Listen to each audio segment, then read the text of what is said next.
माननीय अध्यक्ष जी,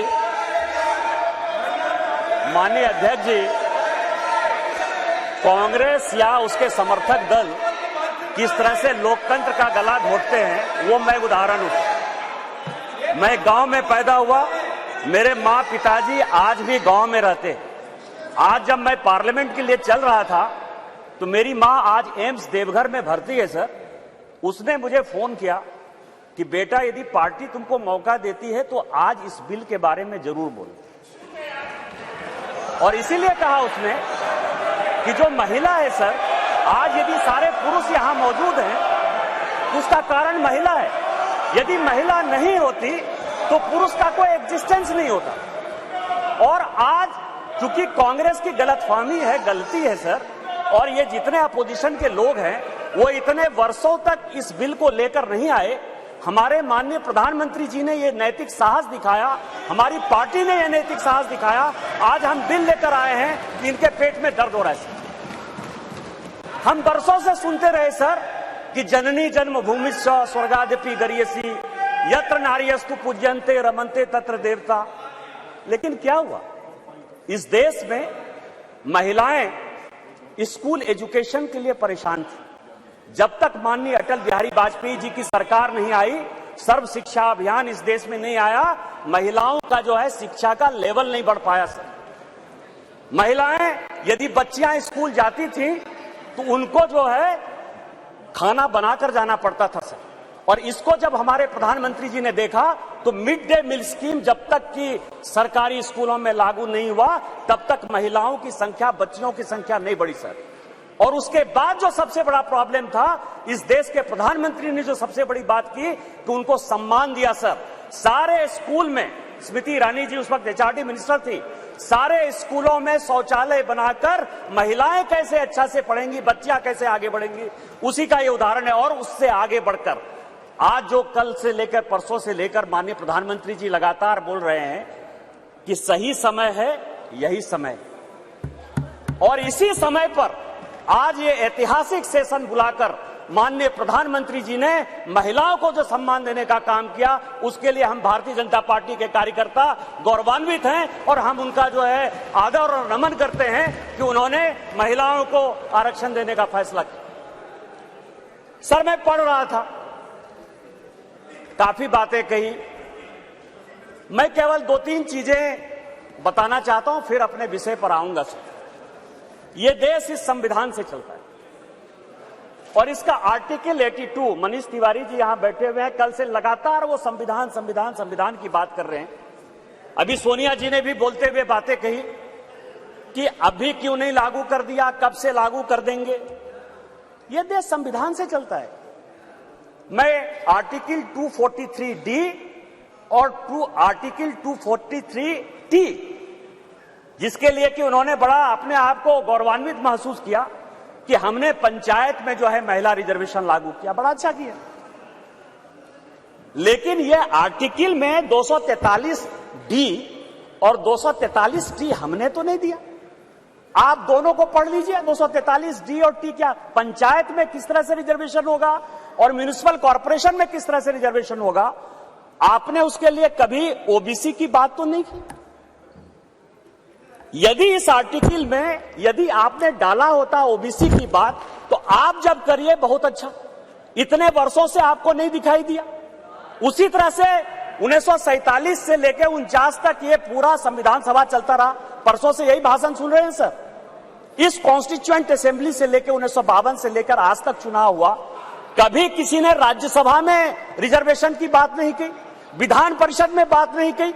आज भी राज्यसभा में शेड्यूल कास्ट और शेड्यूल ट्राइब को रिजर्वेशन नहीं है, विधान परिषद में शेड्यूल कास्ट शेड्यूल ट्राइब को रिजर्वेशन नहीं है।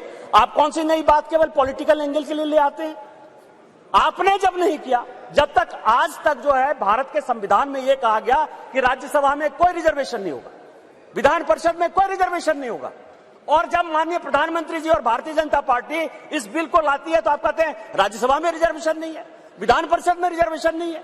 आप पंचायत में कहिए कि कोई ओबीसी को रिजर्वेशन नहीं होगा, चाहे म्युनिसिपल कॉर्पोरेशन में कोई ओबीसी को रिजर्वेशन नहीं होगा।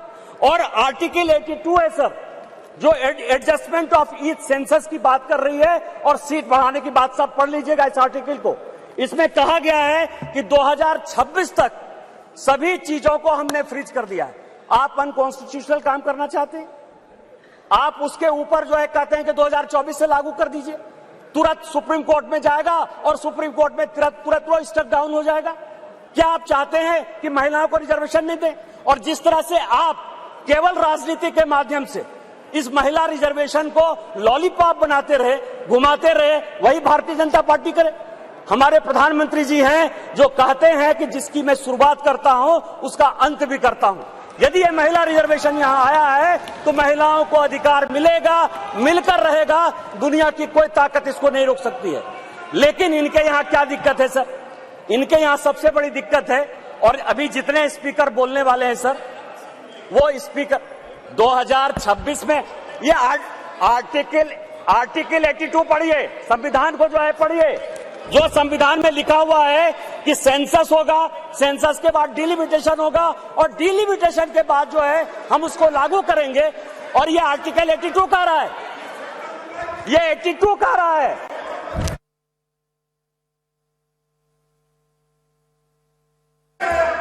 सर पूरे देश दुनिया में कोरोना के कारण लोग मरे, माननीय प्रधानमंत्री जी के कारण आज 140 करोड़ लोग बच गए। इस पार्लियामेंट को चलाने में आप जैसे लोगों को क्या समस्या होगी सर? लोकसभा, राज्यसभा, लॉबी, सभी जगह सांसद बैठकर कानून पास करते रहे। भाई मरता था तो भाई का लाश जलाने के लिए कोई नहीं जाता था, पिता मरते थे तो पिता का लाश जलाने के लिए बेटा नहीं जाता था। उस कोरोना से बचकर हम आए हैं 2 साल के बाद। आपका तो आपने क्यों नहीं कराया? आपने क्यों नहीं कराया? कितने लोग थे जो रोड पर घूम रहे थे? कितने लोग थे जो खाना खिला रहे थे? सारे जगह के ट्रेन बंद थे, सारे जगह की स्थितियां बंद थी। भागलपुर पूरा जो है भारत जो है किस तरह के विकट परिस्थिति में था सर? माननीय प्रधानमंत्री जी 140 करोड़ लोगों को बचा के लाए हैं, और सेंसस जो संवैधानिक चीज है उसको जब हम लागू करेंगे तो ये लागू होगा। आज आप कह रहे हो क्यों नहीं लागू किए? देश में फिर से ये गलत तरह का माहौल पैदा करने की कोशिश कर रहे हैं सर। 2020 और 21 के माहौल के बाद, कोरोना के बाद कैसे सेंसस लागू हो सकता था? कैसे सेंसस हो सकता था? और माननीय गृह मंत्री जी बैठे हैं, हमेशा कहते हैं कि मैं कोई गैर संवैधानिक काम नहीं करूंगा, कोई असंवैधानिक काम नहीं करूंगा। यदि सेंसस होना है तो उसका भी डेट घोषित होगा, सेंसस होगा, डिलिमिटेशन होगा और महिलाओं को रिजर्वेशन मिलेगा। यही तो इस बिल में है 334 से, जिसके बारे में कि माननीय कानून मंत्री जी कह रहे थे सर। लेकिन क्या समस्या है कि ये अपने जो 26 पार्टियों का एक जो घमंडिया गठबंधन बनाया है सर, इंडी अलायंस, उसके सारे नेताओं का मैं भाषण पढ़ रहा था। आज सोनिया जी जब बोल रही थी तो मुझे लग रहा था कि वो राजनीति से ऊपर उठकर बोलेंगी, क्योंकि वो अपोजिशन की आवाज थी। मैं उनका सम्मान करता हूं सर। इस महिला रिजर्वेशन के लिए जिन महिलाओं ने पार्लियामेंट के अंदर और पार्लियामेंट के बाहर सबसे ज्यादा आवाज उठाई, वो बंगाल की गीता मुखर्जी थी और भारतीय जनता पार्टी की सुषमा स्वराज थी। ये दोनों यदि नहीं रहती तो आज ये दिन भी देखने को नहीं मिलता। 33% यदि रिजर्वेशन लोकसभा और विधानसभा में यदि लागू होने वाला है और माननीय प्रधानमंत्री जी लेकर आए हैं इन 2 महिलाओं का, लेकिन सोनिया जी ने अपने पूरे भाषण में न गीता मुखर्जी का जिक्र किया, न सुषमा स्वराज का जिक्र किया। यह किस तरह की राजनीति है? अपना क्रेडिट लेना चाहती हैं कि हमारा बिल है। ये बिल आपका नहीं है। आप जो बिल लेकर आए वो गलत बिल है, और यदि इसके लिए किसी ने आंदोलन किया तो वो गीता मुखर्जी है, वो सुषमा स्वराज है। आपने ये नहीं बोलकर इस महिला बिल में भी राजनीति करने की कोशिश की, और आज का पूरा क्रेडिट जो जीता वो सिकंदर, जो गोल मारता है, यहाँ बंगाल के लोग बैठे हुए हैं, जो गोल मारता है उसी के नाम से गोल मारा जाता है। माननीय प्रधानमंत्री जी गोल मारने को तैयार हैं। ये भारतीय जनता पार्टी का बिल है और ये माननीय प्रधानमंत्री जी का बिल है, आपको ये मानना पड़ेगा। दूसरा सवाल है कि इनके जो अपोजिशन के लोग हैं सर, जो 26 पार्टियों का इंडी गठबंधन बना है, इसमें आप समझिए इनकी भावना कैसे है, महिलाओं के बारे में ये कैसा सोचते हैं। ये सोचते हैं, अब नहीं रहे, इसी सदन के सदस्य थे, राज्यसभा के भी सदस्य थे, इनके पार्टी के बड़े नेता थे अपोजिशन के, वो कहते हैं कि परकटी महिलाएं आ जाएंगी, क्या महिलाओं के लिए इस तरह की बातें होनी चाहिए?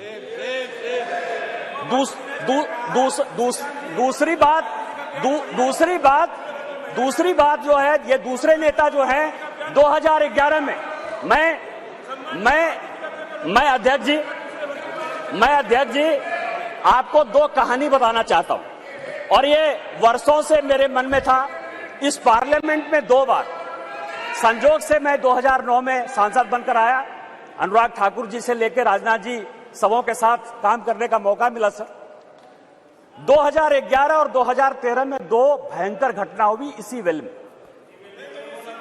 2011 में जब 2010 में ये बिल पास हो गया राज्यसभा में, और जब यहां 2011 में जिसको कि ये लागू नहीं करना चाहते थे बिल लेकर आए, और जब बिल इधर से इंट्रोड्यूस हो रहा था तो इन्हीं के सहयोगी दल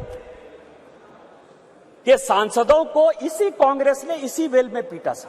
2 बिल था, एक महिला रिजर्वेशन का 2011 में, और 2013 में प्रमोशन इन रिजर्वेशन।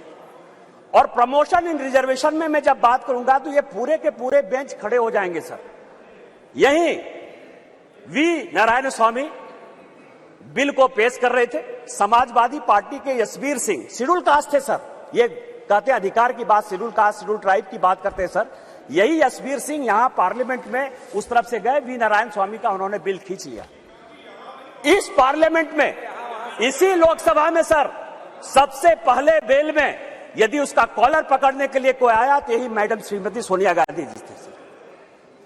और नीरज शेखर वहां खड़े थे, मुलायम सिंह यादव बाहर थे, और मैं वहां से कूद कर टेबल पर आया और मैंने कहा कि आप यहां की तानाशाह नहीं है, आप यहां की रानी नहीं है, इस बेल में आप मारपीट नहीं कर सकती हैं। और इनके जो इतने लेफ्टिनेंट थे, विलास मुतेबार से लेकर सबों ने उनको पीटा। ये दोनों घटनाएं जो है, चाहे महिला रिजर्वेशन का हो, चाहे ये प्रमोशन इन रिजर्वेशन का हो, ये पार्लियामेंट है सर, सबको सत्य बोलना चाहिए। और मुलायम सिंह यादव ने कहा यदि बीजेपी नहीं होती तो आज के डेट में हमारे सांसद नहीं बचते। आपने तो सांसदों की हत्या करने की कोशिश की, और उसी दल के साथ, उसी 26 दल के साथ ये आए हैं जिनका की मानसिकता ही नहीं है कि महिला को रिजर्वेशन मिले। चाहे वो राष्ट्रीय जनता दल है, चाहे वो समाजवादी पार्टी है, चाहे इनके सारे मुस्लिम एमपी है, चाहे कोई भी पॉलिटिकल पार्टी जो इनको सपोर्ट कर रही है सर, और उन्हीं के दबाव में ये कानून के विरोध में जाकर, इस संविधान के विरोध में जाकर, और उसके सारे उदाहरण है कि 96 से लेके आज तक क्यों नहीं लागू हुआ, उसी के कारण ये कभी ओबीसी रिजर्वेशन की बात करते हैं, कोटा विद इन कोटा की बात करते हैं, राज्यसभा में जो है उसको अधिकार देने की बात करते हैं, विधान परिषद में क्यों नहीं रिजर्वेशन दिया उसकी बात करते हैं, फिर वो बात करते हैं कि 2024 से क्यों नहीं लागू होगा। इनको सब कुछ पता है, ये देश संविधान से चलता है। हम एक गरीब परिवार के बेटे होकर इस पार्लियामेंट में आए हैं सर। जैसे मैंने बात कही कि मेरे माँ पिताजी आज भी गांव में रहते हैं। यदि बाबा साहब अंबेडकर का यह संविधान नहीं होता, भारतीय जनता पार्टी नहीं होती, उस दिन भी मैंने कहा कि आपने गांव नहीं देखा है, गरीबी नहीं देखा है, महिलाओं की स्थितियां नहीं देखी है। आपने जो जो कानून पास किए वो महिलाओं के खिलाफ है। यदि 498 आपने पास किया जिसका आप क्रेडिट लेना चाहते हैं, तो उसमें से है पुरुष से ज्यादा महिलाएं ही जेल में बंद हैं। डॉरी के केस में जिस तरह से आपने बनाया, आज यदि आपने कई एक कानून ऐसे पास किए हैं जिसमें लोग महिलाओं को नौकरी देने के लिए तैयार नहीं होते हैं, आपने महिलाओं को रोकने का प्रयास किया, महिलाओं को बढ़ाने का प्रयास नहीं किया।